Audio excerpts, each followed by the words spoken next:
This is probably not the way you thought this video was going to start out, but just before I started recording, Ridley here decided he wanted to come on camera. He was at the door. I'm trapped in my son Cooper's room because everyone else has taken over another room in the house, and I was trying to find some place to record. So Eli's downstairs watching television, and Cooper is playing on the computer, and Evie is here with her boyfriend. And Jen is out shopping. So I thought I'd come in here in this room to record, and I closed the door to Cooper's room because I think the sound in here is pretty good. And Ridley came in, and now he's here. And I'm actually, as you can see my feet, I am laying on the floor. So, because this is where he wanted to be. Ridley is my 12-year-old golden doodle, and he is the truest of manimals, and that'll become important in a second when we talk about it. So, Ridley, do you have a topic you want to discuss today? Do you? You want more pets? Okay, we're gonna pull this off this way. I maybe this will get views. Who knows? It's not really on topic. So anyway, when I see folks getting into Dungeon Crawl Classics, which is probably my favorite fantasy tabletop RPG of all time at this point, when I see folks get into DCC RPG, a lot of times they go on a quest for what are the best adventures to pick up for the game. And I saw some great dialogue last week on Twitter about what's the best adventure modules to get. What are your favorite adventure modules? I'm pretty open that for me it doesn't get I can't say it. For me it does get, there are some great adventures out there, but it doesn't get much better, I feel like, than two particular box sets that are like my heart and soul in DCC.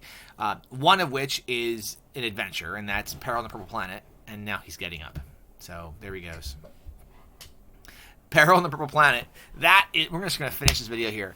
Peril on the Purple Planet is, which I've done a review of before, that's probably my favorite single adventure, if I had to say one adventure. The other box set is Lankmar. Lankmar is not really an adventure, but I do recommend a lot of DCC people or new fans at least give it a shot. If they want a full-fledged setting, that's the closest they're gonna get really to a 1st to 10th level setting. And there's adventure modules up to I think 5th and 6th level. But there's one other product for Dungeon Crawl Classics that I don't think gets enough love, and sometimes gets a little bit of I'm not gonna. There's a little negativity thrown its way because I know it can be a quirky game. And I'm not contractually obligated to say this because Glowburn doesn't pay me, but I think one product that a lot of DCC fans need to consider is Mutant Crawl Classics, which, whether you realize it or not, is probably the best additional material source book to DCC outside the DCC annual, which even that, I think Mutant Crawl Classics is a better source book for your DCC game. And I've been pretty open about this on Glowburn, and I use Mutant Crawl Classics in a couple ways. So the first thing is I do have a Mutant Crawl Classics campaign, which I run about once a month on Saturdays. We have a game this Saturday coming up. It's a stupid early game. It's like 7 a.m. to 10 a.m. We're doing Omnivory of Eden this Saturday, but we're going through all the MCC modules. The other way, here I'll move my camera a bit, the other way to use this book is for the material within to supplement your DCC campaign. So if you are a DCC fan and you want to run straight Dungeon Crawl Classics, this book still works for you because this book adds two game systems that you should consider incorporating into your DCC campaign. One is mutations, and the other is artifacts. All right, and when you open this book, it's like I'm reading a book to my son in his bedroom here, and you go through mutations.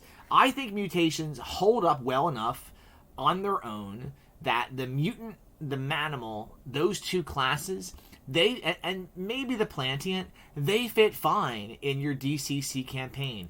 Actually, in my core group DCC campaign, which runs on Sundays, I have had the mutant and the manimal from MCC as standard classes alongside the Kith from Peril on the Purple Planet, which is the monstrous, bestial, shorn Kilrathi. It's like naked cat, like hairless cat, beast men that come from the Purple Planet.